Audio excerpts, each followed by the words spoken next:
నమస్తే.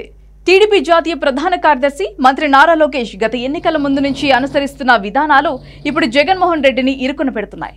ఒక రకంగా చెప్పాలంటే జగన్ రెడ్డి ఇమేజ్ డ్యామేజ్ అవుతున్నట్లుగా చెబుతున్నారు.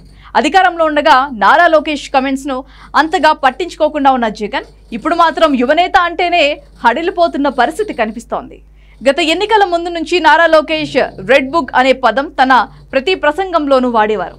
ప్రభుత్వం, ఉన్నతాధికారులు, పోలీసులు ఎవరైతే జగన్ ప్రభుత్వం మెప్పు కోసం పనిచేస్తూ టీడీపీ నేతలను అన్యాయంగా ఇబ్బందులకు గురి చేస్తున్నారో వారి పేర్లని రెడ్ బుక్ లో రాసుకుంటున్నారని హెచ్చరించేవారు. ఇంకా ప్రభుత్వానికి అనుకూలంగా ప్రజలకు ఇబ్బంది కలిగించేలా వ్యవహరిస్తున్న వారిని కూడా వదిలిపెట్టేది లేదని తన ప్రతి సభల్లోనూ రోడ్ షోలోనూ లోకేష్ వార్నింగ్ ఇచ్చేవారు. కట్ చేస్తే ఇప్పుడు జగన్ రెడ్డి ప్రభుత్వం 11 సీట్లతో ఏ పవర్ లేకుండా పడిపోయింది. లోకేష్ ఆనాడు చెప్పిన రెడ్ బుక్ అంటేనే హడిలిపోతున్న పరిస్థితి కనిపిస్తోంది. తమ నేతలపై ఏ కేసులతో ఎటువైపు నుంచి వచ్చి తమను జైలు పాలు చేస్తారో అని జగన్మోహన్ రెడ్డి వణికిపోతున్నారు. అందుకని లోకేష్ రెడ్ బుక్ గురించి నేషనల్ మీడియా వద్ద కూడా తన ఆందోళనను వ్యక్తం చేశారు. ఫలితంగా జగన్ రెడ్డి భయపడుతున్నట్లుగా అందరికీ తేటతెల్లమైంది. మరోవైపు లోకేష్ ప్రతిరోజు తన ఇంట్లోనే ప్రజా దర్బార్ నిర్వహిస్తూ మంగళగిరి ప్రజల వద్ద తన నిబద్ధతను చాటుకుంటున్నారు.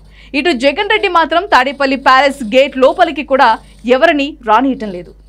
పైగా ఎంతో దూరం నుంచి జగనన్నను కలుద్దామని వచ్చిన కార్యకర్తలను ఆయన ప్రైవేటు సిబ్బంది వెనక్కి పంపేస్తున్నారు. అంతటితో ఊరుకోకుండా వారి ఫోన్లు విసిరిపారేయటం, వైసీపీ కార్యకర్తలపై దౌర్జన్యం ప్రదర్శించడం వంటివి చేస్తున్నారు. దీంతో కార్యకర్తలు ఆగ్రహం వ్యక్తం చేస్తూ ఉన్నారు. జగన్ చుట్టుపక్కల ఉన్న వారి వల్లనే ఆయన ఇమేజ్ డ్యామేజ్ అవుతుందంటూ వారు వాపోతున్న వీడియోలు కూడా ప్రస్తుతం సోషల్ మీడియాలో వైరల్ అవుతున్నాయి. జగన్ ఇంటికి కాస్త దూరంలోనే ఉన్న లోకేష్ ఇంటికి అందరికీ అనుమతి ఉండగా జగన్ మాత్రం ఎవరిని అనుమతించకపోవటం ప్రజల్లోకి తప్పుడు సంకేతాలను పంపుతోంది. మొత్తానికి లోకేష్ రెడ్ బుక్, ప్రజా దర్బార్ వ్యవహారాలు జగన్మోహన్ రెడ్డి ఇమేజ్ను డ్యామేజ్ చేస్తున్నట్లుగా చెబుతున్నారు.